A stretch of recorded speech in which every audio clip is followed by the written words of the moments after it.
Good morning, respected members, our panelists and viewers. I'm Trupti from Team CREDAI-MCHI with my co-host Charmi. Thank you for joining us today on a very special webinar. This is the 13th episode of CREDAI-MCHI webinar, Key to Lockdown, powered by Deconic and Godavari Paints. The key to lockdown is staying connected. I also take this opportunity to thank and express our gratitude towards everyone working at the front line and helping us stay safe. That is our doctors, police forces, Swachhata workers, people providing us with continuous supply of food and milk, our volunteers, government offices, and everyone risking their lives for us. Now I request Mr. Preetham Chibukla to take over the screen. Thank you, Trupti. Good morning to everyone. Can you all hear me? Very well. Thank you so much. We have more than 2,500 registrations and I think more than 1,000 people coming on. As we go along, we'll have almost 2,000 of us on this webinar. Before I start the proceedings of the day, I'd like to introduce to all of you, the partners for our webinars today. We've been having, this is the 13th webinar. We've had various people from government, from the finance industry, from the developer community, from the government, the politicians also coming onto the webinar. Today we are partnering with Deconic and Godavari Paints. Thank you, Deconic and Godavari, for partnering with us. The proceeds that will come from the sponsorship will be used by MCHI towards the donations that we are giving for COVID-19. Thank you, Mr. Satish Kumar, Dev Chandwani, and the entire Godavari Paint team. Now I'll start with the proceedings for the retail webinar. Good morning again to everyone. You will agree that malls and shopping evoke a very, very special feeling in everyone's mind. From shopping at our favorite stores to seeing our blockbuster movies and to dining out with our loved ones, malls have always had a special place in our memories and hearts. From my old days in Hirapanna, where I used to go shopping for foreign goods during my college days, to the grand opening of the Crossroad Mall. Little did we know that that was not hardly a mall format. The big line for opening that day, I remember. To the first Forum Mall, I think on Bannerghatta Road in Bangalore. And then to the fantastic transformation of Phoenix Mills. I used to be in Standard Chartered Bank back then. And I have seen Atul and the Mangaldekar architects and all of those finishing that mall. One India Place, the Amrapali 1 kilometer floor plate in NCR. Retail has come about a long, long, long way. Iconic brands like Big Bazaar, Pantaloons, Shoppers Stop, D-Mart, PVR, Westside have been built over the last 15 years. These are the Indian brands I'm talking about. Retail has generated employment opportunities for Indian youth across the board, be it at the shop floor level, be it at the back office level, be it at the logistics end of the business. From those heady days of retail where malls were buzzing, multiplexes were abuzz with the blockbuster movies, it's an absolute, what can I say, a nightmare to imagine how those beautifully done up malls must be looking without those the fulcrum of those malls, the customers. This pandemic has thrown a challenge which has been never imagined by a mall owner or a retailer alike. This will need a very, very close collaboration between all the stakeholders in the retail ecosystem to bring back the glorious days of retail industry, as it plays a key role in the GDP growth and the employment opportunities in the country, especially at the youth. Resilience and farsightedness is the order of the day, is what I feel. And who better than our panelists today to tell us how they foresee the coming months and the bounce back of the retail industry. We have with us, and I take the liberty of calling them the co-founders of retail in India. They are the India's foremost and the most respected and successful names in retail business since its early days. We have with us Mr. B.S. Nagesh, founder at TRRAIN and chairman Shoppers Stop. Welcome, sir. Good morning to you. Thank you. Mr. Atul Ruia, managing director of Phoenix Mills. Doesn't need any further introduction. Good morning, sir. Welcome to you too. And Mr. Ajay Bijli, MD PVR, the inventor of the multiplex complex. And to juggle a fantastic and intriguing conversation, who better than Anuj Puri, chairman ANAROCK.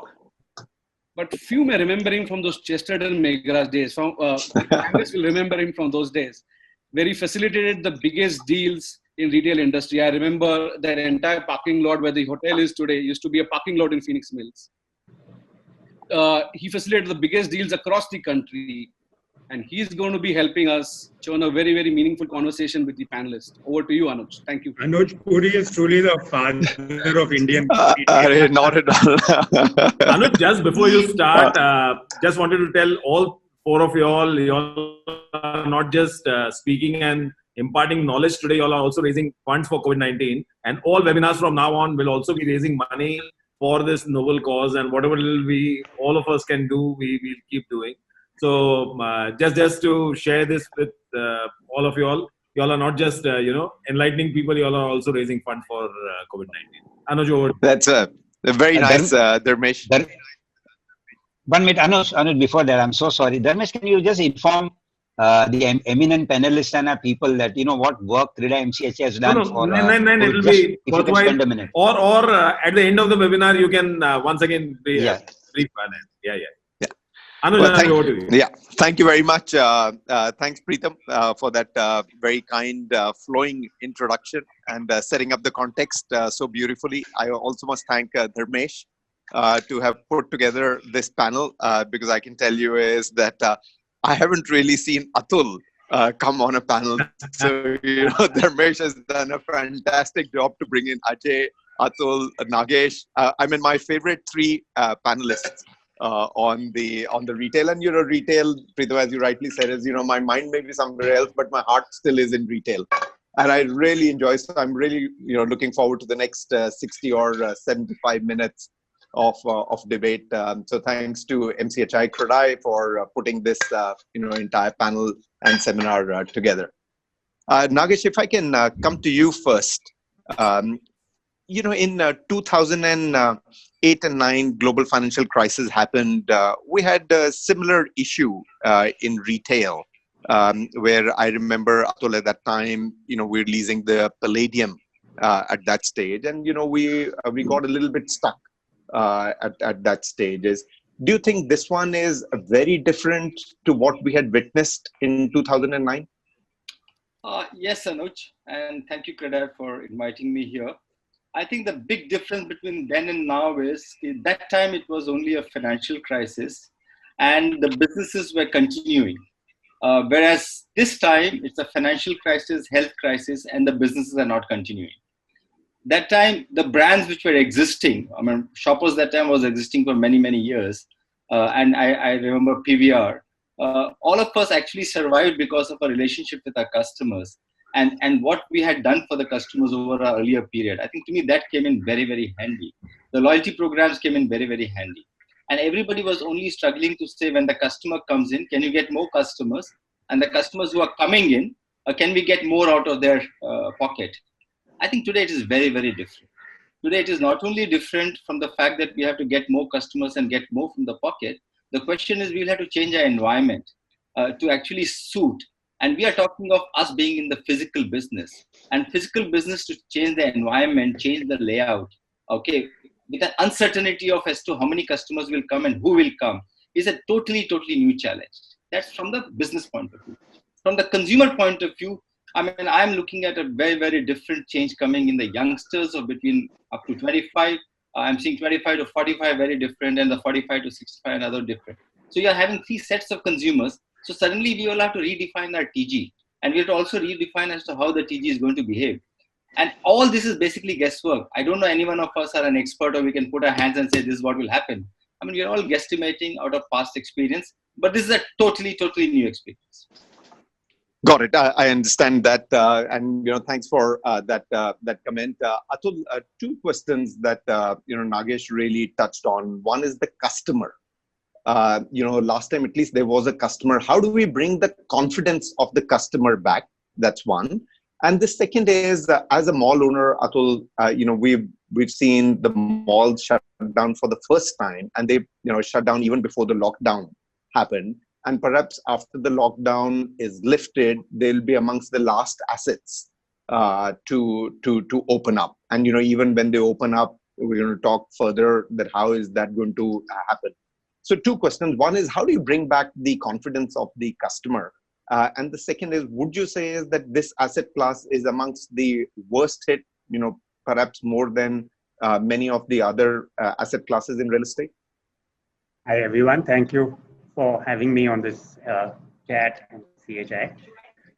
So I think this, for us at least, this is a little bit of history repeating itself, because we were in 2008 building 5 very large malls, and at current we are building 7 very large malls, and so obviously it's a little bit scary. I'm building a mall called Mall of Asia, which is a 2 million square foot, 2.5 million square foot mall in Bangalore.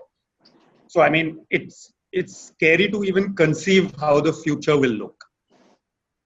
So to take the questions that Anuj asked specifically, but I want to speak a little more generally. My individual view on this is the first.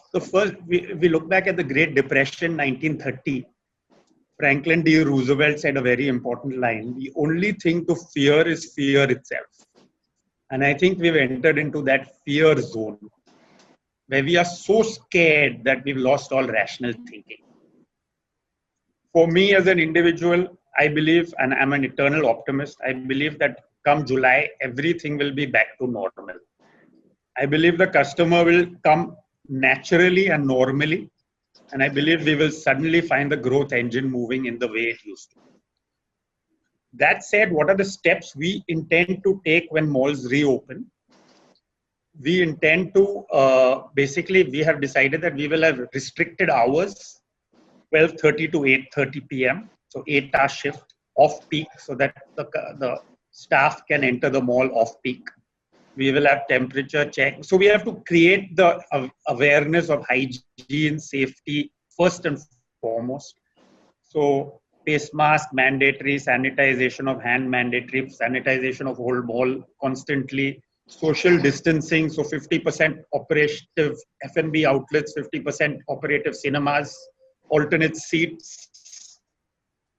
So the typical, so you'll have, so with all the basic and bare minimum safe, I mean the top highest standard and the bare minimum customer entry into the mall, to give the comfort and confidence to the customer. I think that's the number one point. And the number 2 point, we are going to have a massive PR machinery. So I'm actually going to split the team into 2 teams. One team which purely looks after the ops, and the other team which the safety ops and those kind of things, and the other team which looks at how to create the right environment, because you can't have events and other things. So you have to create a right conducive environment to get the shopper back. Long answer, but that's my. Did I miss one of the questions? No, not at all. Not at all. You actually combined both of them together, and rightfully you said is that once we bring in the spirit, the customer will start to come in. I'd like to say one more thing, Anuj. In 2009, I remember sitting with my leasing team, thinking, how are we going to lease 1,200 shops after 2008, when everyone was devastated? And all we had to do was, I started to come to office at 7 in the morning and do a 2-hour leasing review every day of 2009 with the team. And everything went, 7 to 9 was my leasing review, and then 9 onwards, the team did their work. Everything went back to normal. And at that time, we thought this is the end. So I'm very confident it's going to play out in just the same way. That is very encouraging. Absolutely phenomenal. Atul, brings out a huge amount of positivity in all of us and all the viewers who are on the screen. Ajay, coming to you, 2 questions that I have is, multiplexes obviously, given the density, were amongst the first ones to close. Even before the malls closed, they closed the multiplexes. And I don't know how they're going to really be able to open the multiplexes. Atul alluded, maybe it's an alternate seat that you'll have to, leave.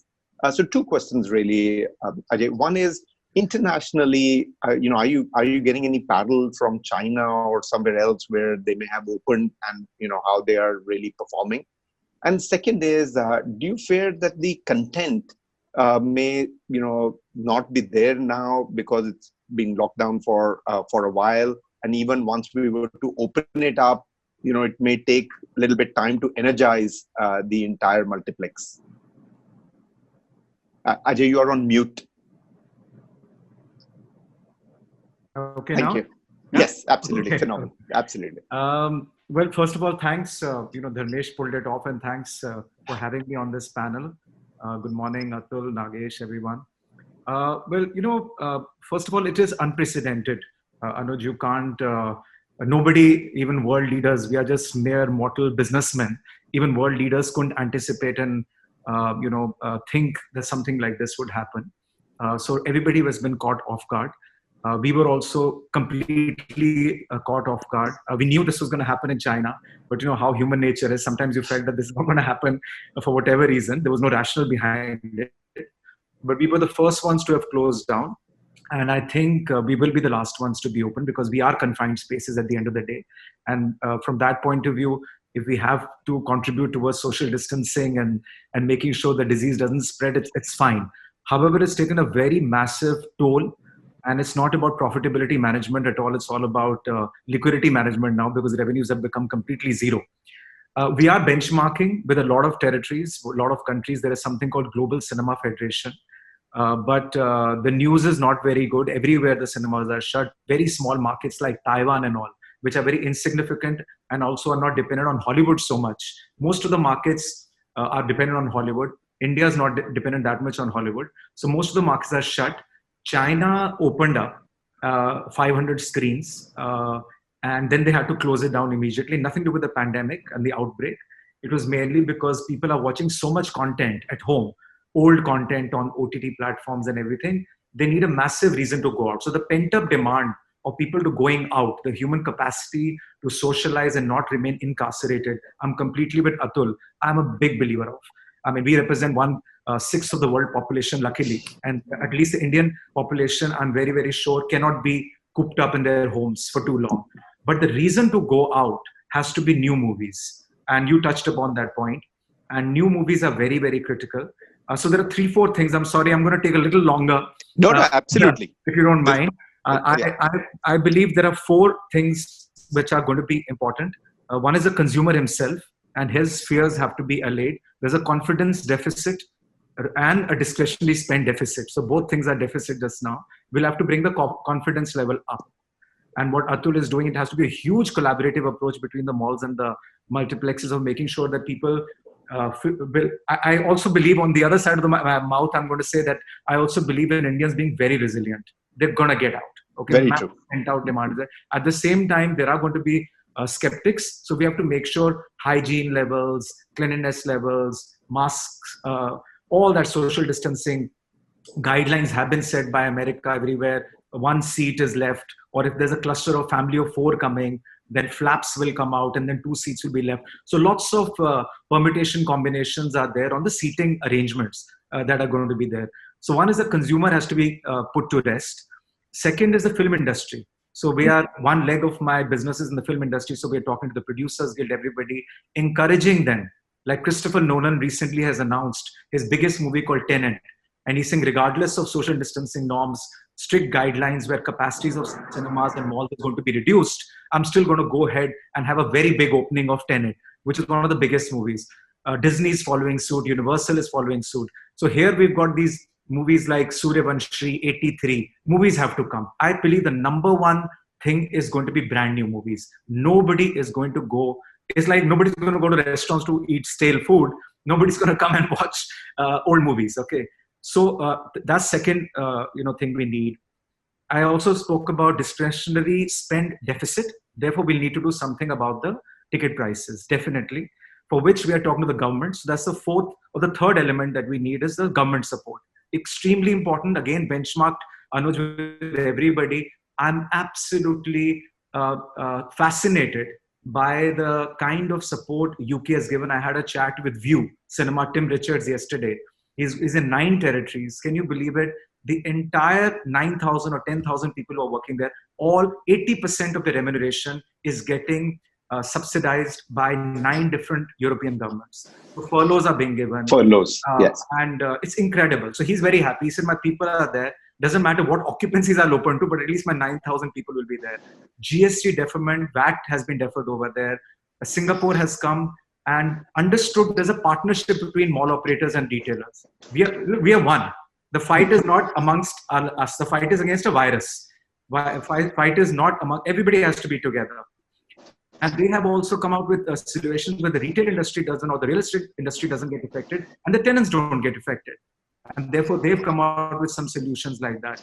So I think these four things, just to summarize: consumer confidence, film industry, mall and retailer, massive collaboration to work out something. Everybody had to understand each other's pain points, and government. If these four things happen, human beings getting out, not a problem at all. I think Indians are absolutely fearless. They're going to come out. The kids are going to come out. Beautifully said, Ajay. Both Atul and you. That we are resilient, there is positivity, and it is very true is that, we're really bundled in our homes and we're itching to go out now. And we're social animals. By nature, we're social animals in there. Nagesh, I'm just going to change the gears a little bit. Two questions. The pain last time, Atul said this is as well, in 2009, it was largely borne by two communities, which was retailers and mall developers, and we moved on. It does appear, and I just said this as well, that the pain may not be, possible to just bear with these two stakeholders. There may have to be other stakeholders, i.e. the government, to come in. What do you think can be done with third as a stakeholder? I just said there's a few things in there, because I also agree that, the pain is perhaps a lot larger than saying, let's just agree between the two of us how we're going to do the rent. I think this is much beyond that. Second question is, Nagesh, a little tricky, maybe a little sensitive question as well. Is that, is the retailer's balance sheet so fragile that, they were not able to bear, this pain? Or is it that the pain is so deep that they really need the support coming through? So, Anuj, let me start with your first question, where you said real estate retail, and the third leg is government. But I think the third leg or the first leg of this is the consumer, yeah, and the fourth leg probably is the government. Okay, it's important for us to understand that unless we give two tools to the consumer, rest of us can keep talking, nothing is going to happen. First is they have to have the mood. Okay, they have to feel good about it. Even if you feel good about it, your wife should allow you to go out, which is not easy. It's very easy for us to talk on this forum, but the realities are very, very different. And if you happen to be more than 60, then you're also going to be called senior citizen, and there'll be another challenge for you. Okay, so that's the first. The second is the money is in the hand. Yeah, this whole COVID has actually taught us two lessons. One lesson is that we don't require as much we thought we required. Okay, that's the first thing that we have learned. And second is, this is also making us as a humanity very inclusive, which means we are now also going to be concerned with the community and the society at large that we have next to each other. Yeah. So we require the kind of boost to the morale, and we require money in the hands of the consumers. Yeah. Once I think this happens and the consumption side builds up, automatically the supply side will work very, very hard on this. And there I think the need for government to come forward is very important. If you look at yesterday's results of all the 30 countries, and if you look at the 30 countries talking about the kind of dose they have given across, okay, I think we stand the lowest as 0.8% of GDP. Yeah, we are hearing from a prime minister. I think the country and the prime minister and the government has done a fantastic job in terms of containment. Yeah, but I think this is also the time when there has to be some announcement to say, because don't forget, there's a lot of fear and anxiety, and the fear and anxiety is not only in the minds of the consumers and the Indian citizens, but also businessmen, small, medium, and large. So that also has to come out. Otherwise, you can say I'm very positive and everything, but the reality is कि बस थोड़ा problem है और ज़्यादा problem है. So in that situation, I think the supply chain has to be looked at, and each of the supply chain we'll have to fund. So if you ask me, there are basically two large problems, okay, and the government has to address it. There are no options. One is, as a country, we can't afford unemployment and job losses. We're very, very clear, especially the ones who are earning less than 50,000 or less than 100,000 rupees a month. Okay, that's very, very important. The second is the liquidity part of it. I mean, without liquidity, it will not happen. And also, let's not see, when we say India is a developing country, what does it mean? Which means that all of us are positive, all of us want growth. And when you want growth, what do? You take all your equity and put it into the future. You take all your debt and put it into the future, and everything is future. I mean, which other part of the world would you have another Atul Ruia who's got 7 malls happening, whereas around the world you're closing? Ask Ajay as to number of properties. Shoppers open 12 stores, another 24 in the pipeline in the next 2 years' time. So the opportunity is the growth, and the problem is that all capital required has gone into growth. Okay, so government has to bring in liquidity, and you can't keep decreasing repo rate and the bank money has got in the hands of the big guys. Because the money has to go into the hands of the small guys because they are our consumers. The top 100,000 people. Yeah. So I think that is the reality.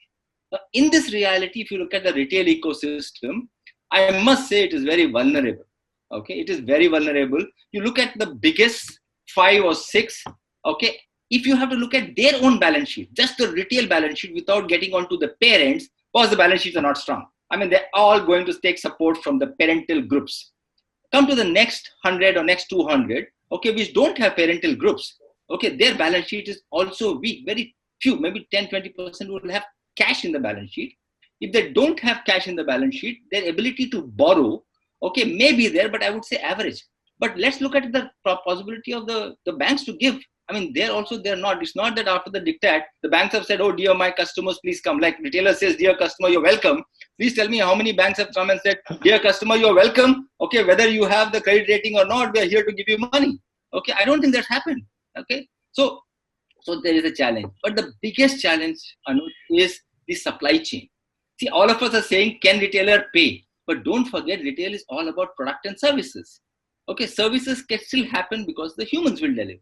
But the product supply chain has got extremely damaged in the last 1 month's time, and another 1 month is going to get affected.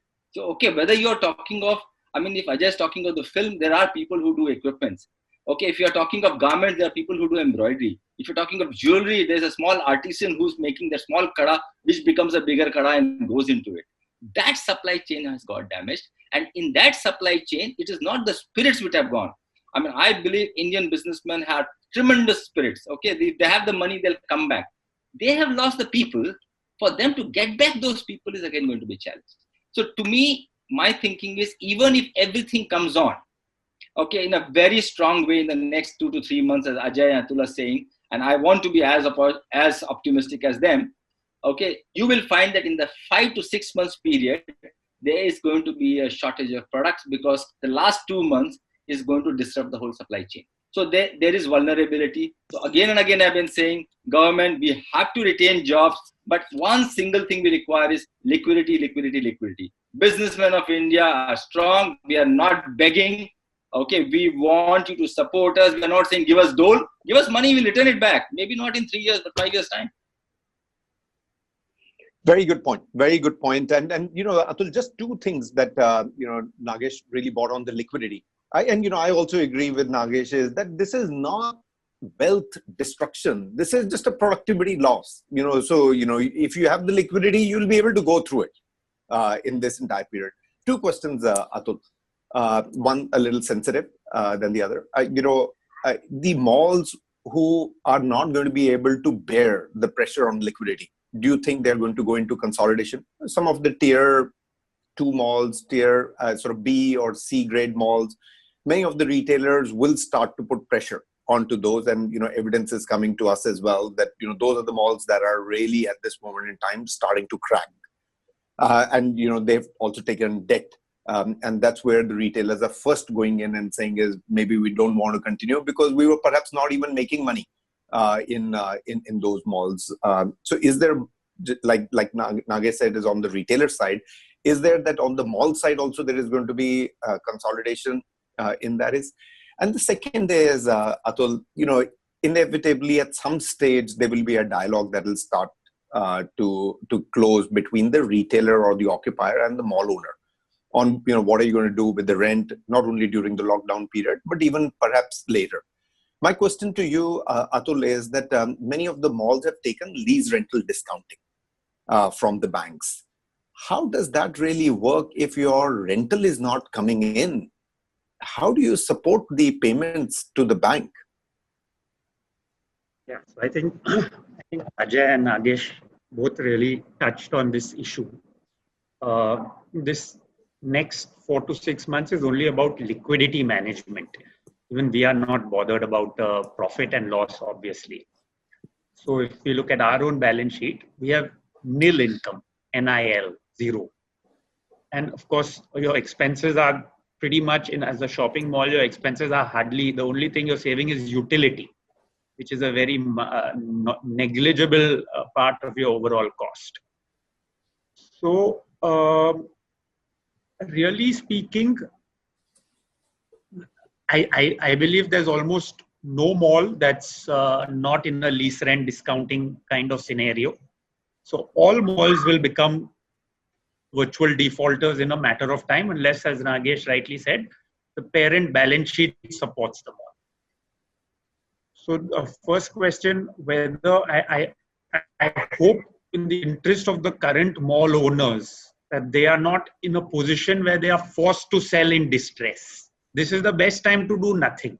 This is the time to relax and let it play out. If you can manage to convince your bankers to let you roll over, if the government intervenes and at least allows the malls not as they have for 3 months, I think that needs to be extended into 12 months for the malls to not go into a default situation.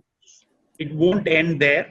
The government will have to give some short-term working capital for payment of salaries and for payment of other property tax and all the other various dues that you normally have in business, without which it's obvious people will stop paying salaries in a few. So we have just focused on how we can pay salaries up to December in the event nothing happens till December. So our core focus is to pay our team salaries. So there will be consolidation, there will be distress, but I hope, and in the interest of all of our real estate developers who put in so much heart and soul into building their malls, that they are not forced to sell in this time of business. On the second question, can you just remind me what the second question was in brief? Second one was on the LRD, which you have covered up very well. So on the LRD, I think that is already covered. But I think your second question was on this retailer, the sensitive question on the retailer relationship with the developer and the LRD. So I think I'm always inclined, frankly, I have never read my legal agreement, nor is it in my intention to read the legal agreement. That said, of course, all malls will claim that their contracts don't cause rents are still payable, etc. However, what is going to play out of all this is a basic fundamental concept of reasonableness. We have to be reasonable with each other. Mall has to be reasonable with the tenant, tenant has to be reasonable with the mall, government and bank has to be reasonable with the mall. If we all follow a concept of reasonableness, I feel we'll be absolutely fine. Each entity will decide what is reasonable in their paradigm in which they are operating. If the banks give me an interest moratorium, I have no reason to ask for a rent. Very frankly, simple answer. So once we get to some reasonableness in this whole thing, things will settle. We are not raising invoices for the month of April as an organization, but we are saying that we will discuss this and take a collective call closer to the opening time, or at least we'll give you moratorium at the very least, because we have got a moratorium. So that's our kind of position on the sensitive topic. Very nice, beautiful. I mean, I love that word reasonableness, and I'm going to Ajay come to you because if on the scale of 0 to 100, I mean the pain on the multiplex operators is really 100, and it's not only multiplex operators; it's also F&B, It's also the food courts, the restaurants, and you earlier said is that maybe we'll have to have some social distancing, and that creates I don't know how does that business profitability goes in that. Is on the reasonableness, Ajay, I just want to understand, how do you define that reasonableness with a mall owner? What is that reasonableness? I think, first of all, the moment the lockdown opens, I'm going to get a tattoo put with reasonableness written on my right and left. It's a great word. And I think it's a fabulous approach. There's no other choice. I mean, that's what one needs to do. As I said, the fight is not amongst each other. We are collaborative. We are joint at the hip. Yes, we've invested a lot of money. It's always been a partnership. And if there is a pain point that is there with the developer, it needs to be understood. We need to find a solution together. If there's a pain point on our side that our revenues also became completely zero suddenly, and it's going to take a lot of time because we are a very, very confined space, and social distancing is going to be very difficult no matter what we do. And as you said, the mindset of the consumer is going to be negative still. So it's going to be a slow burn. I did, in my first answer, I did show optimism, and I continue to show optimism. But there are caveats to that. I mean, there is a atrophy of the business that is going to happen. It's going to be a slow burn, and it's going to take some time before everything gets resuscitated. And that is a time we'll have to find a solution. So I was with Vikram Kirloskar on another panel 2 days ago, and he divided the issue into two parts. One was when the medicine comes. That means if you go to the hospital, at least there's a medicine that cures you. You're not going to die. So that's one part which is going to bring some level of confidence. Very true. And the second one is when the vaccine comes, which is going to take longer. So he felt that that actually that's how businesses have to look at their outlooks. When we open up, number one, medicine comes, and second phase is when the vaccine comes. Of course, that's very simplistically put. Of course, the other things that Nagesh spoke about, supply chains coming, in my case, movies coming back, also the consumer confidence coming up, wives letting you go, mothers letting you go, all that sort of stuff. So there's a lot of boxes that need to get ticked. But the reason why Atul and I are optimistic, because I believe those boxes will get ticked eventually. It will not happen overnight. It's going to take time. We are not in the technology space or pharma space or various other, on Amazon type space, which is clearly benefiting. We are in a very, very consumer interfacing business. It's going to take time, but it's going to happen. And that's the time we need to be collaborative, and we need to be reasonable. Brilliant approach that Atul has taken. I hope everybody, 180 odd developers that we've got across the country, they also take that approach. Life will be simpler. Otherwise, I'll also have a beard, maybe much longer than Dharmesh. But it is fantastic. I'm so encouraged. Yeah, I'm going to be asking a few questions, so be aware. Really, really encouraged. Nagesh, on one of the panel discussions, we were having between the mall owners and developers, and it was not as mature as what we are having with Atul and Ajay. And both of them are largely very positive, and I've known both these gentlemen for over 2 decades personally. Whilst the mall owner felt is that I had a Kohinoor as my mall, and the retailer said is, I agree, it's a Kohinoor, but until the lights in my store don't switch on, your Kohinoor doesn't shine. It is it is a collaborative effort. 2 questions, Nagesh. You're the founder of TRRAIN, which runs a beautiful organization with so many retailers, so many informal and formal members who have joined. What we are discovering is that many of the middle-aged guys, like me, are getting used to on this e-commerce, thingy. That do you think that going forward, we may just become very used to doing this one and perhaps not go as much out shopping as we were doing? Yes, Anuj. What is likely to happen is, as of today, India is about 2% on so-called e-commerce online. And maybe the other part of think we are going to catapult into a larger percentage very fast. It is not just about we becoming like the Amazon or the Flipkarts or the shoppers and the big bazaars and the Reliance starts doing online business. I believe technology is suddenly going to make millions of small retailers come online very quickly. If you look at a ShopX, if you look at Udaan and many other tech companies who have been founded by very deep-pocketed people, they can activate a small kirana or a small apparel store into an online e-commerce company within 24 hours to 48 hours. Now, till now, there was a lot of resistance because these mom and pop stores or smaller stores thought that they don't require it because they're able to serve. Today, they're realizing they wish they had actually gone onto this bandwagon. So you're actually going to see assisted e-commerce coming in a very, very big way, which means the small and medium enterprises will also get on to the so-called online, offline, and a combined model. As far as the larger players are concerned, yes, everybody will have an ambition, but the kind of investment required to do e-commerce is not very small. I mean, you've seen what's happening to the larger players, they're burning a lot of money. So maybe the marketplaces will take bigger prominence. You'll also find a lot of e-commerce companies who only provide the platform. Okay, they will jump on. So yesterday I was talking to somebody, and two of the e-commerce company, one has seen an almost 4 times rush of people wanting to come on platform. Amazon is now offering its services to all retailers and all brands to say, please come on, we'll boot you up in the next 48 hours and you can actually become e-commerce ready. Yeah, so that is going to happen.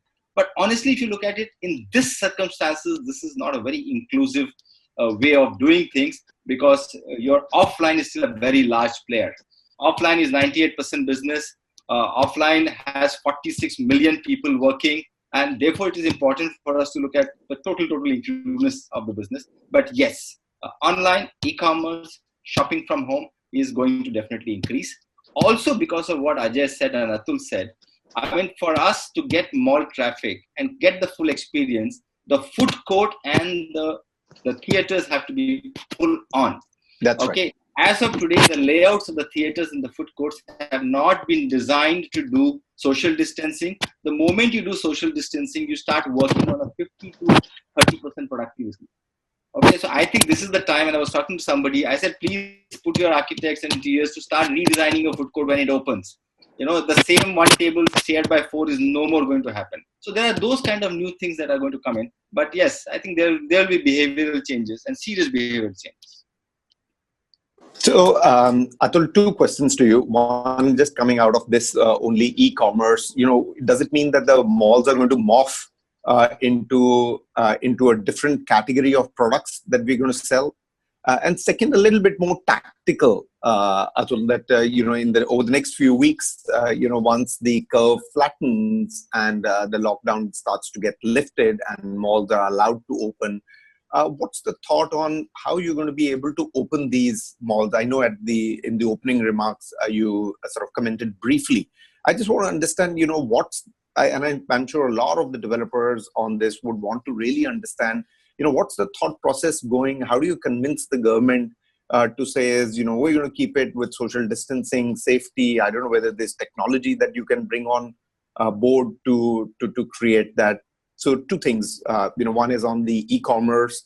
I know we've been very successful, but if this e-commerce continues to go up, does it mean that we'll have to morph into something else? And the second is that, say on the 15th of May, Atul, the government says, well, guys, let's open the malls now. What happens? Atul, you're on mute. I had sort of suggested some points this is more a repeat of what I said ahead, but I had suggested some points that malls should adopt when they open.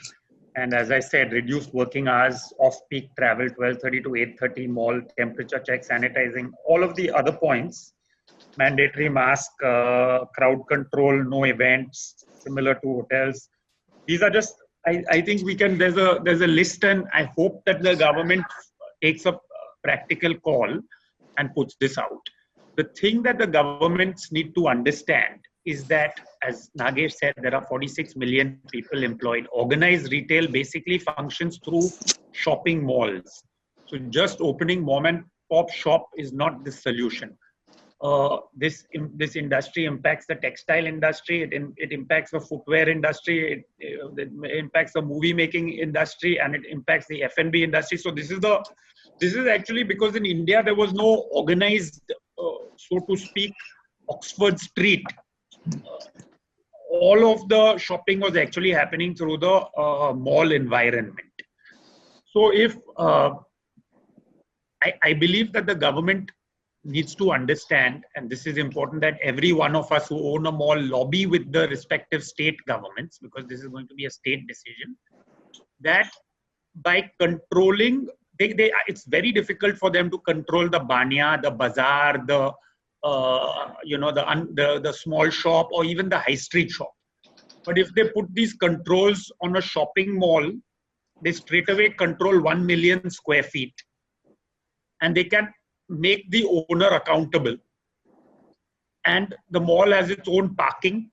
It can work off-peak timing, so it doesn't conflict with the local transport like the trains in Bombay. And they can, adhere to rules that the government installs. So including that sanitization chamber that you walk through, the mask and everything can be actually achieved. The 50% capacity in a restaurant, the 50% of the rules that Ajay very correctly spoke about in a cinema, can all be achieved by simple one direction for 1 million square feet. So I think if that's the guidance there. As far as e-commerce, it's a very challenging time for us, because previously the response to e-commerce was by having events, gatherings, musical concerts, all of those other things that we did when e-commerce first started in 2010. We had our think tank that really put in the heart and soul into making the mall a social place. And now you're telling us to make the mall not a social place. So it's purely a functional shopping space. So this is a new challenge. We will lose a customer, but I remain in the camp that believes that the vaccine will take 24 months if we are lucky. In all probability, you don't have a vaccine for Ebola or SARS even today. So to be 100% sure you're going to have a vaccine in 18 to 24 months is hypothetical. I believe the world is seeking a simple protocol for looking after the extremely sick. And this will probably come in the form of an antiviral or an antibody treatment. And we are very close to that. So whether that is remdesivir or whether that's hydroxychloroquine, we are really seeking that one protocol for the extremely critical. And the minute that one protocol is in place that gives the extremely critical a chance, I think the governments will start normalizing reasonably soon. I agree with that, Atul. But until we have that, I think we'll have to go through this entire pandemic and the chaos that it is creating, and each one of us will have to navigate our respective responsibilities and businesses. Ajay, 3 questions to you.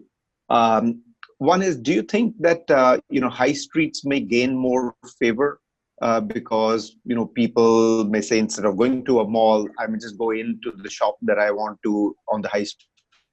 Atul said is we don't have Oxford streets, and that's true. That's where malls gained. But maybe they just feel a little bit more safe that I'm going to a shoe shop, or I'll go to a clothing shop, fashion shop on the high street.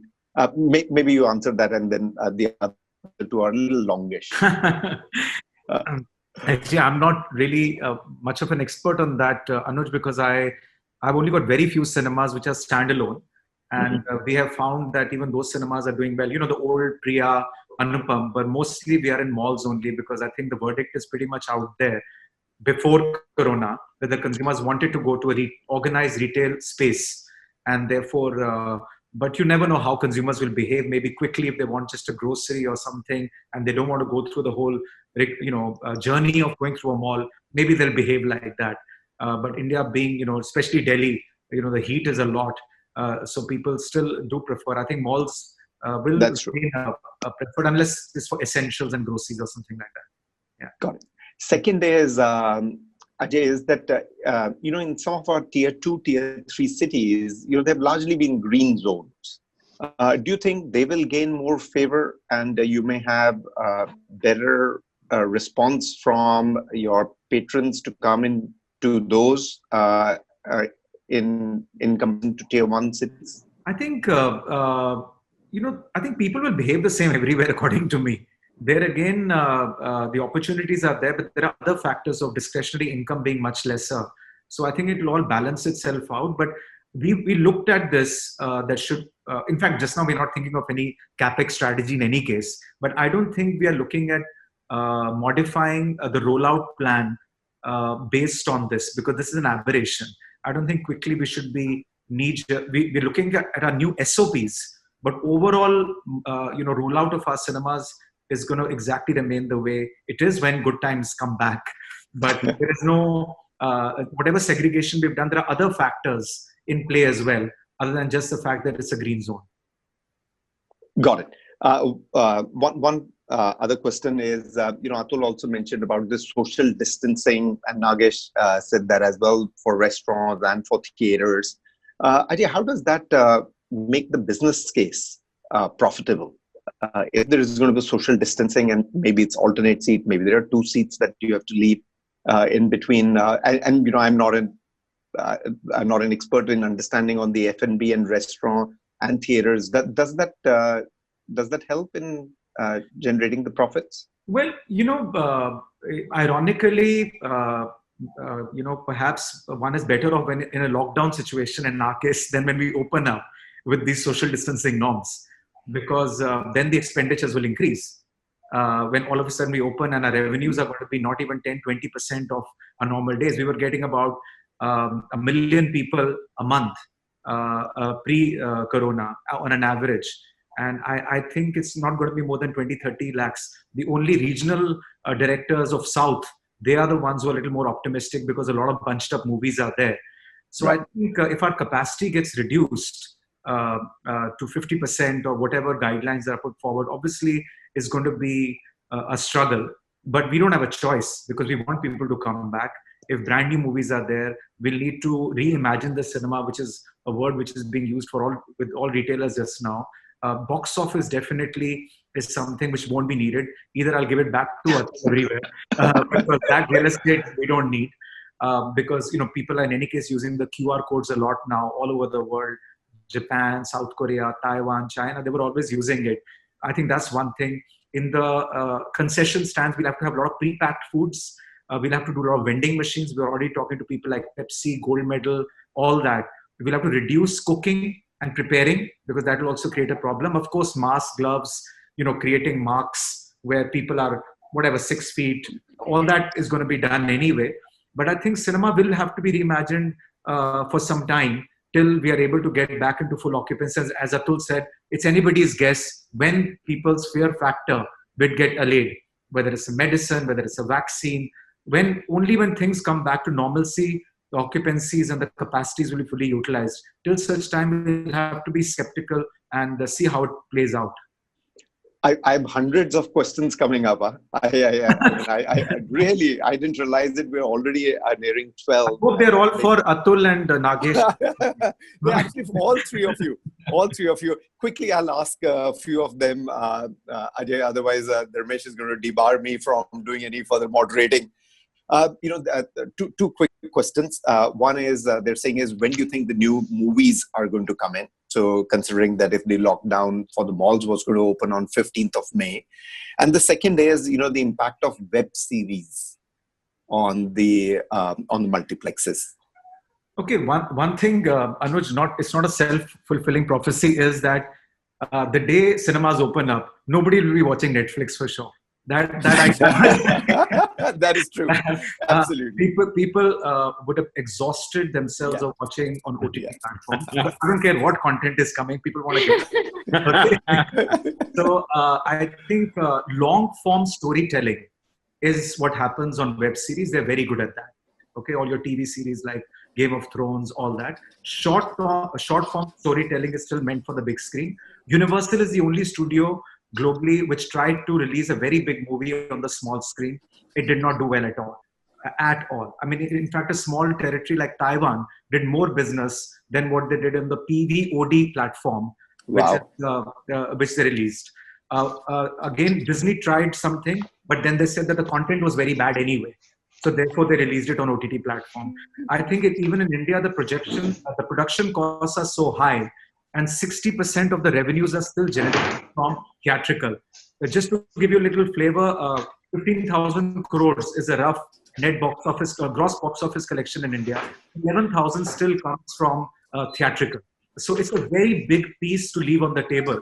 So most of the producers, whether they're making a small Ayushmann Khurrana movie, Rajkumar Rao movie, Kangana Ranaut movie, or a big blockbuster of Akshay Salman, Amir, or Hrithik and all these guys, they just cannot ignore theatrical.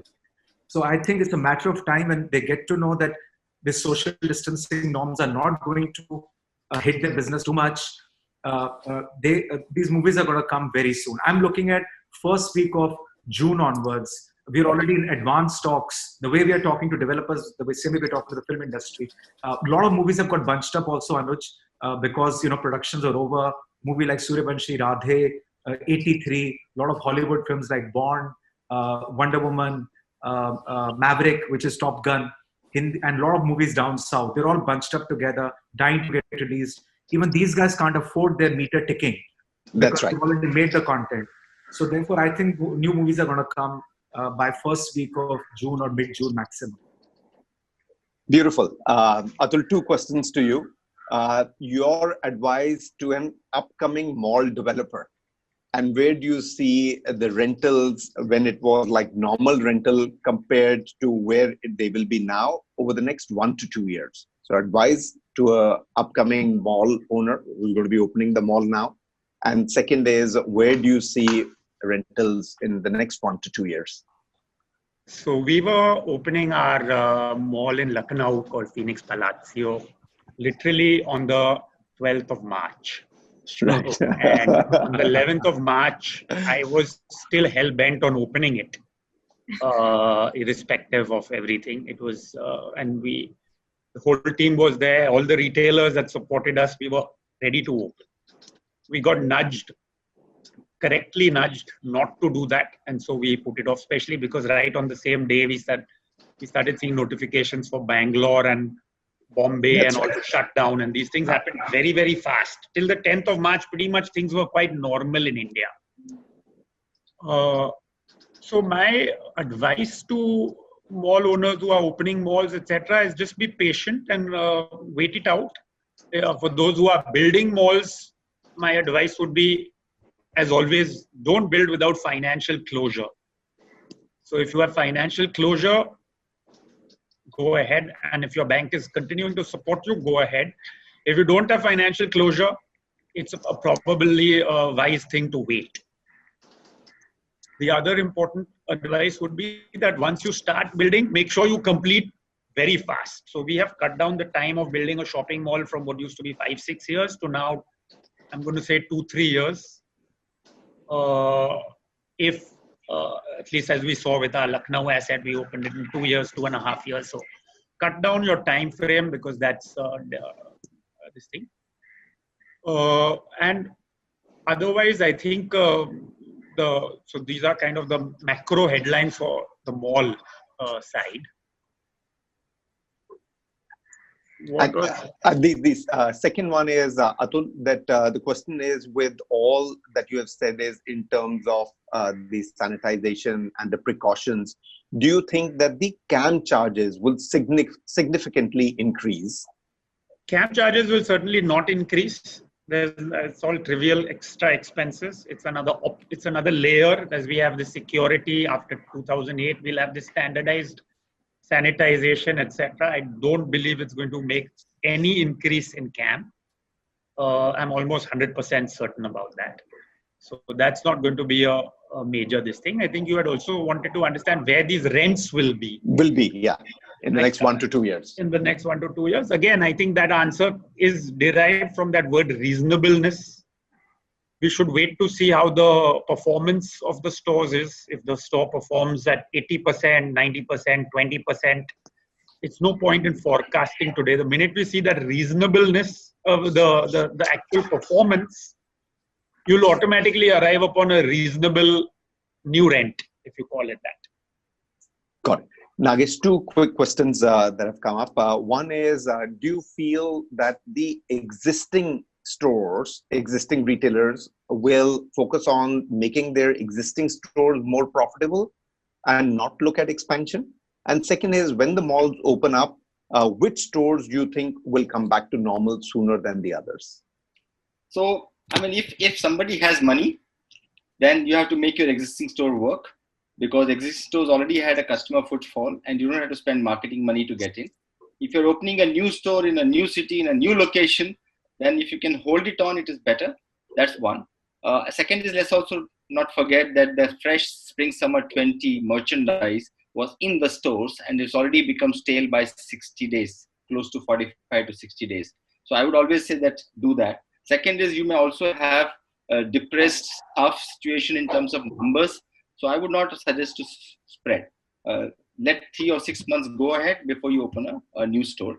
But there will be some situations where you're already committed to new stores, the mall is opening, you can't be the only one closed out, you may have already put stocks in this. I think that you have to go down and, like Atul said, using the theory of reasonableness, I think you have to actually go and open it. That I think is important. What and which stores will do better than the others when the mall opens up? Which category of stores? This question will be from 2 points. First will be depending on what brand and which brand it is, because this is the time when the relationship makes a lot of difference. So Anuj, if after all this, if you're called for dinner to 2 friends' house, you will go to that friend's house whom you have known to be really keeping things in good shape and sanitized. Okay, you're not going to venture into a new friend's house without knowing how the house is. Yeah. So I think people who have spent energy on keeping the brand right and the brand relationships are the ones going, irrespective of what it is, because the demand is going to be there all across. May not be a surged demand that will happen. If you're talking of the category, to me, the category that will go first will be beauty. Because I think locked in situation of 45 to 60 days, from men to do the beard trimming to doing some darkening of hairs, and women will require all kind of treatments. And it's also good for you. You feel good about going out and changing yourself and looking better. That's the first category which will happen. Second will be a lot of basic goods. Okay, and if there are family functions and weddings and things like that, the numbers will be smaller, but that's the time when people would like to dress up. See, because you have to also feel good about yourself, because before you say that I'll make the world better. So I think these are the 3 categories which will work. Wonderful. Quick one, Atul. I know I'll try and wrap it up in the next 7-8 minutes. The question is that, do you think that the product mix in a mall will change after this pandemic? Yes, I think we are going to find some new categories. I think we were earlier moving a lot more towards creating the open plan in our malls, and and as we all know, we were seeing a lot of social interactive office spaces and community living. So community spaces was the theme. I think the world is going to move a little away from that. So while we were kind of adding as an anchor to our malls, we were adding community living, community offices. I think that category we'll rethink. In the broader construct, in the pre-e-commerce and the post-e-commerce, the pre-COVID and post-COVID, I don't think the macro mall mix is going to change too much. I agree with that, Atul. I think there will be, on the community spaces, there will be some change, but I don't think so the macro product mix will change.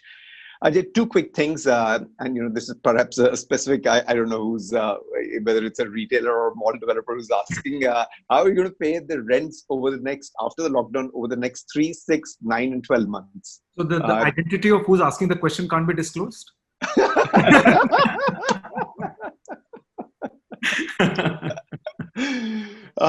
So I think they're wanting that. And the second one is they're saying the F&B is a significant portion do you think that that is going to get impacted with the patron not wanting to really buy the F&B because they may not know really the surety of the hygiene behind that, behind the food that they're taking?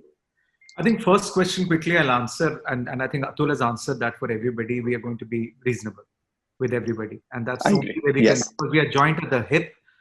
We are not, we are facing one issue together, and we have to be together. There's no need to be confrontational and antagonistic at all in this one. So that's what our approach will be. Second is that F&B is a binary revenue stream that we've got. People buy tickets and then they buy F&B, and advertising happens on the screen. So we can't disassociate ourselves with selling F&B. As I said, we are already talking to Pepsi, and we've already seen it all over the world. Vending machine is a big one for at least things which are very easy to just grab and go. We will not be cooking too much stuff. We will be having a lot of pre-packed stuff. 2-3 things are only which are high margin items for us. It's not hidden or secret or anything like that, which is Pepsi, popcorn. And these are the 2-3 things really. So this is what we want to upsell as much as possible. And the rest of the things which are, because Indian movies, the format is very long. So people like some substantial food as well. So we'll make sure that that substantial food is also pre-cooked, prepared earlier. And all the hygienic precautions, everything that can be taken. The industry globally has really come together, Anuj, and everybody is sharing best practices on F&B, on box office. This global cinema forum is very, very active, and it's brilliant stuff out there to make sure that the consumers will be happy and will be implementing it. Yeah, beautiful. Go ahead, Nagesh. Yeah, I think even in this discussion, 3-4 things have come up, Anuj. I just want to put it on the table.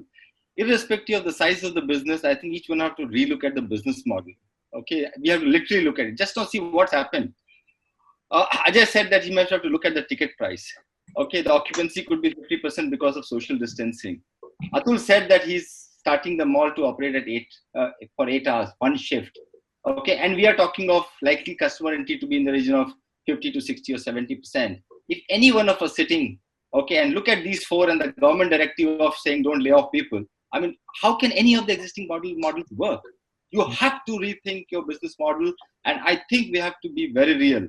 And the business models have to be reworked. Version 1 now, version 2 maybe 6 months down the line, version 3 maybe 12 months, and then we are all good to running.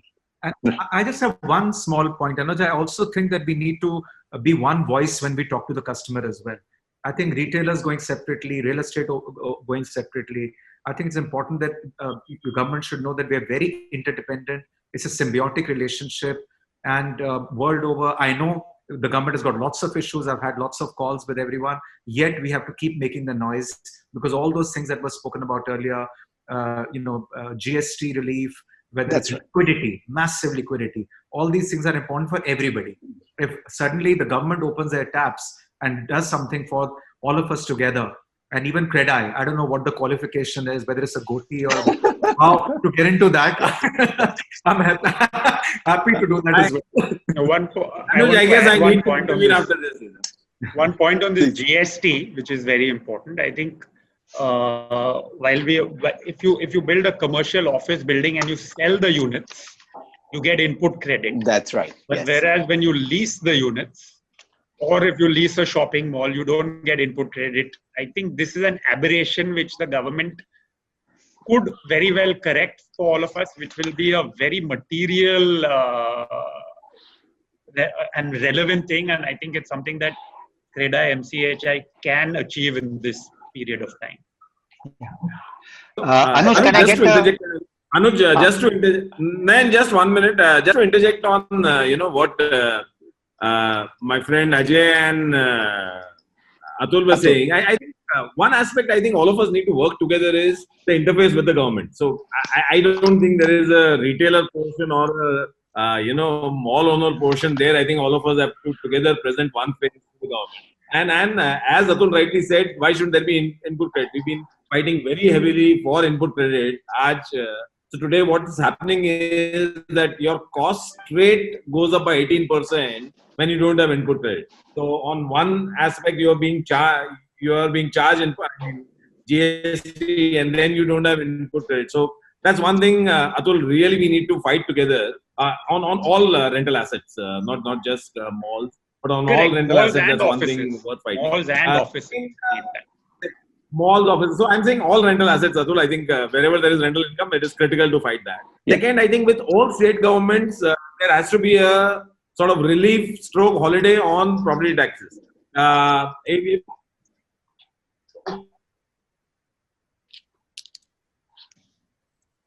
Sorry, Dharmesh, we seem to have lost your voice. Dharmesh, I think the connectivity is not.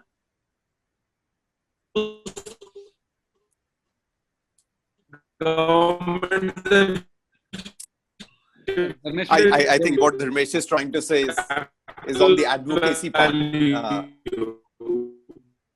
If there is no capital value generation or there is no value generation right now, you can't be paying the same property. So the second thing, Anuj, what I was mentioning is, yeah, can you hear me? No? Okay. Anuj, you can continue. Dharmesh, maybe if you switch off your video, then we'll be able to hear you better. Can you hear me? So guys, I'll just summarize it. I don't want to. And by you and Anuj, take it forward. Anuj, then thereafter, I wanted just a couple of minutes of what I have listed out 7 things that CREDAI-MCHI could do. So whenever you feel like give me an opportunity, I want to inform all the 3 panelists because great ideas have come to me. So whenever you feel like you can give a chance. Yeah, absolutely. And you're saying is, Nanbhai, that what MCHI CREDAI can do as advocacy with the state and the central government for the mall and retailers. Beautiful. And the corporation. Absolutely. I think that is very important. And it's a very important point, Nanbhai. You know, one of the intent of getting this panel is that only, because Nagesh at the start also said is that the pain is larger than just the 2 stakeholders to bear. And you know, we will need that support. So I'll hand it over to you. I just last question from the panelists. I mean, I've got 117 questions more. Pritam, maybe you know you'll need to circulate these questions, or we needed to have a longer session than that. And it's still continuing on and on and on. You know, it's a fantastic. Maybe it was a category. It was a discussion that was missing till now. And I think also, Anuj, we have 7,000 people who can't ask questions there on YouTube. Wow. So I think, you know, it may be a session that may require, you know, another opportunity to put it up. Nagesh, going forward, say 6 months later, you know, we have COVID-19 in control, malls have opened, and, you know, we're like living life as both Atul and Ajay said, is, you know, we are a resilient, you know, community. As Indians, we are naturally very positive to be able to get in. What's the suggestion that you're going to give to the mall owners here? You know, 6 months post COVID-19. Hi, Nagesh, you're on mute. Yeah, so life has to go back, Anuj, in the way it was, with much more diligence and much more exuberance, because at the end of the day, we have together won a battle. Okay, so I think that's the positive thing that we have to do. Like I said, the business models have to be relooked even then, because even 3 to 6 months of dent, okay, will have a dent in the balance sheet, and the people have to look at it. Okay, it also will depend on how the government has supports. If the government gives 10% of GDP as the working capital flow for everybody put together, I think we'll recover much faster. I don't know that. Yeah, definitely the whole collaboration of retailer, mall owner, and the community has to change. See, till now what was happening was that depending on the retailer or the mall owner, the community was engaged. I think the community has to be brought in much more inclusive. There are very few destination malls. Most of them are community malls. So community has to be fully involved, and that's one big thing that can happen. So जैसे हमारे घर के लोग होते हैं, वैसे if we can say कि ये हमारी घर की दुकान है, and everybody around 2 kilometers only comes to that mall. Okay, I think that will become a very, very positive way of looking at it. And we are hoping that retailers and mall owners and the theaters, all of us will do this together. And the other thing is, maybe the malls have to become very, very e-commerce friendly. Okay, just imagine if all the food court tables has a desktop. You can even sit and eat and shop, and the shop to stop within the same mall will deliver it to you at your table. Things will become very good. I mean, you can actually do online, offline together, and this also support the social distancing norms that we have. So we'll have to reimagine the models across. Maybe you'll have to have a much larger delivery and receiving section in the mall.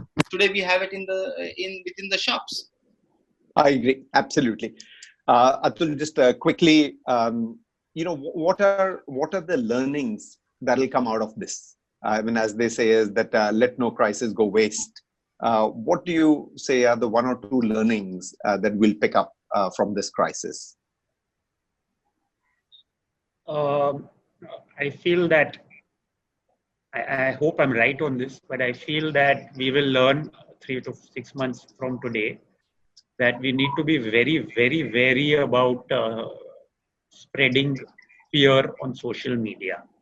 I feel that is the biggest learning that the world will take away. If I was to give you my opinion, I feel that we are getting misled by fatality rates that the media is throwing around, because actually it's a numerator divided by denominator, but they are working this out without a proper denominator. So the fatality rate of COVID, I believe, will be 50 times lower than it's being currently projected. So this is I believe the learning for the world from COVID will be, do not fear monger. But I don't think your question to me was supposed to be about COVID. That was my sermonizing. No, and that is true. So one of those learnings are, remain positive. Do not, spread negativity or fear around, and much of it may have been done by media. The other, of course, key learning will be that we have to all control our leverage and always think about these unexpected events, which we don't factor for in our day-to-day life and our business life. I think we, as a nation, we are always all in, and we should be a little more conservative. We should, the retailer and the mall owner should have more equity and less debt. And I think the other learning is that our interest rates need to, I think this is a big one. I think the government needs to the RBI and the government needs to really, the paradigm shift has to be the interest rates under which we operate. I think post-COVID, we have to have a complete new paradigm of interest. We have to move towards a Western interest concept. The interest rates are at least 2.5%, 3%, maybe 4% lower than we've been operating under. I think without that, we are going to grapple in India to solve this. Very well said. Ajay, finally to you, what are the, say, two positives that we're going to see on the other side of the tunnel? So what are the two positives that are going to come out of this? See, first of all, as I said at the beginning, that nobody can, plan for something like this. You can plan for your volatility in your business. That 4 weeks, the movies will not come good or something will happen, I think, but nobody can plan. Having said that, hindsight is 2020. One of the things is, of course, as Atul said, that you should have a very heavily leveraged balance sheet. You should try to make sure that you remain healthy. It's like a human being has to remain healthy. I think your business should also try and remain healthy. So you remain resilient, you yourself remain resilient. And I think writing was on the wall on technology front. I think even before this, if you look at the youngsters, that's the biggest consumer base, at least movies are 1, 2, 3, 4. They were still not very bothered about, they stuck to their phones. They didn't want to have interaction even then. And even now they're not. So I think we should not get scared of technology. We should work with technology, as Nagesh also said. And I think that's something that we've not been doing. And we should remain very, very nimble. I think even the number of people that one eats and everything, you carry this, flab, so to speak. And you need to be lean as well. And you need to be flexible. And there's so many lessons that will come out of this. And post-COVID will be a different world altogether. I mean, I've had a fascinating discussion. Preetham, I'm going to hand it over to you, and then you can perhaps give it to Benita or to Nayan Bhai. But I'll just say, there are 4 things that I picked up today. One is Atul, reasonableness. I mean, that's a super word in these circumstances. I spoke with a very large retailer yesterday, and in the court of law, that retailer, not on the rental part, won decision, and it was by the courts, Atul. It was based on this word reasonableness in there. So everybody is going to be looking at that. Second is collaboration. Both Ajay, you and Nagesh mentioned that is right from the community, which Nagesh, you articulated well, to the occupier, who's the retailer, to the landlord, the mall owner, and to the government. I think all will have to really collaborate. And third one is, the business models will change. And, all of us will really need to be flexible, leverage, certainly will need to be lower. And as Ajay finally said, is that, you don't really need to have that fat. You have to be as fit as Ajay. I think that is the mantra for your businesses, as flexible as Ajay, to make sure that if you have to have similar circumstances going forward, then your businesses are really fighting fit. So with that, I hand it over, Preetham, to you. Yeah. Before I hand over to Nayanbhai for his points, I hope that the revenge shopping concept that we heard from the McKinsey webinar also happens in India, and we are back with a bang very soon. Nayanbhai, over to you before we have a vote of thanks. Yeah. So thank you, Ajay ji, Nagesh, and Atul, and Anuj. I was just thinking as what CREDAI-MCHI could do to ensure that the vibrancy of retail continues, because you are a very, very important part of the real estate industry. So to begin with, first, Preetham, can we make them our members of CREDAI-MCHI? Point number one. Of course. And I have 6 things in which I feel CREDAI-MCHI could do something for the whole retail industry. Number one, Atul, can I get a proper representation from you regarding the input tax credit on the GST with data as to how, what's your capital cost, what's the leasing, and ultimately, when a mall happens, the kind of purchasing that happens, and whatever the government may apparently feel that they are losing in the ITC, they get 100 times more than what, as and when the mall happens. So a proper data, point number one. We will take this up with CREDAI National. We'll take this up with NAREDCO, and we'll see to it that this happens. Point number one. Point number two. Regarding the property taxes, I think what we can represent to the corporation is that if today, say the Phoenix Mall at Lower Parel is paying 100 rupees as a property tax, they must collect only 33 rupees as of now, because to begin with, the falls are going to be reduced by 50%. Second, even after the reduced fall, you will have to increase the entrances, the movement passages, your additional staircases, and stuff like that. So the net usable, lettable area is going to reduce. So how can we represent with a drawing that the property taxes need to be 1/3 of what they are today? So that's point number two. Point number three, for all the future malls that are happening in MMR or in Maharashtra, the unified DCPR in fact is about to be done. And even there is likely to be a change in the Mumbai DCPR, where we can make a 1 million square feet design or a 500,000 square feet design, Atul, and we can earmark areas which are basically non-lettable, which are only from the angle of passages, lobbies, staircases, and hence request the government to, in a way, increase the FSI, so that what you pay for the fungible FSI or the premium FSI, so your capital cost will dramatically come down. And once your capital cost automatically come down, your LUC, your property taxes, everything cascades, and they also change. So that's point number three. Point number four, I am sure if I was Mr. Atul Ruia or Nagesh or Ajay Bijli, I would think that I have to retrofit all the things that I have right now. And in this period of retrofitting, my mall or my space will be closed.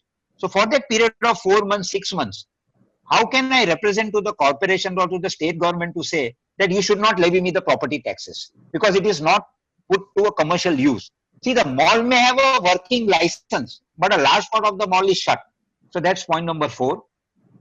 Point number five is that, and this is just coming as a consumer to all of you, that can we ask together the state government to give an entertainment tax holiday, or maybe have entertainment tax 50% off for the next 6 months, So if I'm coming to see No Time to Die, a James Bond movie, instead of paying 1,000 rupees, I'm paying 500 rupees. So, I feel more and more people would love to come.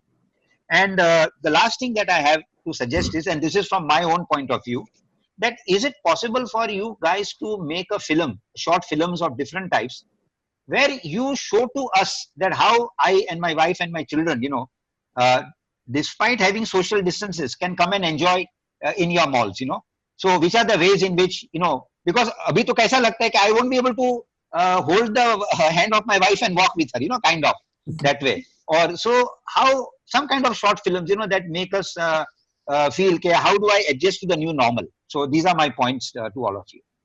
Nayan bhai, your points are absolutely fantastic and bang on the mark. I'll certainly send you those couple of representations you spoke about. And of course, I want to just say one more thing, that this COVID-19 is a terrible, terrifying disease. So please, I don't mean to trivialize what this disease is at all with my positive comments. It is a totally terrifying disease, and we have to all stay well, stay safe, stay strong above all else. So I just wanted to get that sentiment across as well.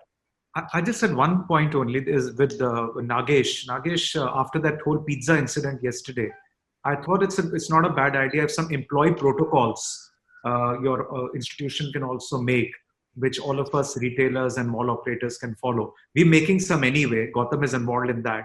But I think the employee protocols will also then help in giving confidence to the consumers that whoever is there in the cinemas, in the mall, in the restaurants, in the retail outlets, they've all been checked and they're all sort of following a certain process. Just another tick in the box to bring that consumer confidence back. Absolutely. In fact, RAI has just released a full safety protocol for the total industry. And it's a fairly detailed document created by all the HR leaders of the retail organization. And I'm going to pick from there, Ajay, and very well said. In TRRAIN, we will actually add that on.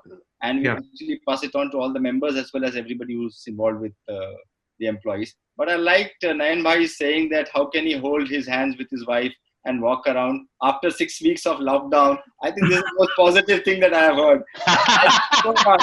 Thank you so much. Nayan bhai, I also want to send you one more representation, which is what should be, when malls reopen, what should be the guidelines surrounding their rules governing the reopening of malls. Sure. And if that is also submitted via CREDAI-MCHI, it will be excellent. Sure, Atul. Bilkul send us. We will be more than happy doing that. Yes, lovely. Right. Pritam, sabka membership kara le tu abhi. We're also making SOPs for under construction projects, so that there are a lot of guidelines that the government has come up with for social distancing norms for laborers also. So we'll also share that with you as to what is the likely SOPs for starting construction on sites once we are allowed to do so. Okay. Now I call upon Binita Dalal from Rustomji Group. She's a lady. She's a youth member, so the best suited to give a vote of thanks for the retail session. Thank you so much, Pritam, and thank you all the panelists, right from Mr. Ruia, Mr. Ajay, Mr. Nagesh. I think best parts about this is that we, as a fraternity, are coming together and we are working on this entire pandemic jointly. It is very heartfelt to see the kind of readiness that all of you all have, both in terms of going an extra mile to think of how you guys will restart your entire businesses, as well as in terms of the safety that is needed for everyone that comes into malls. I think, Anuj, you've been fabulous. I think every seminar that we see where you are there and you're moderating it, it's been a learning experience in terms of the entire way that you conduct it. And thank you for the most amazing questions and conducting it in the best way possible. I won't repeat what you already said, which is that reasonableness, practicality is what everyone is looking at in terms of coming together and fighting this pandemic. So thank you so much. And one last thank you to all our sponsors. It's good to see that in times like this, there are people coming forward to fight this pandemic with us and have gracefully come forward and sponsored these webinars. Deconic and Godavari Paints, thank you so much. It's absolutely amazing to have you guys be there with us. Everything that is coming in from this seminar is going to be donated towards the COVID fight that MCHI has taken up. Thank you everyone, including all the participants who have joined us. We have about 1900 plus people on the Zoom session, as well as 7,000 plus on Facebook. Thank you for logging in every day. It means a lot to have you guys with us. Thank you very much. Thank you. Thanks. You guys, how popular you guys are. Thank you all of you. At 11, we will put out the details for everyone. Tomorrow at 11 is Mr. Vallabh Bansali. Please log in again as always. Thank you so much. Yeah. Thank you very much. Thank you. Thanks. Thank you guys. Thank you, everyone. Thanks. Thank you. Bye. Bye. Bye.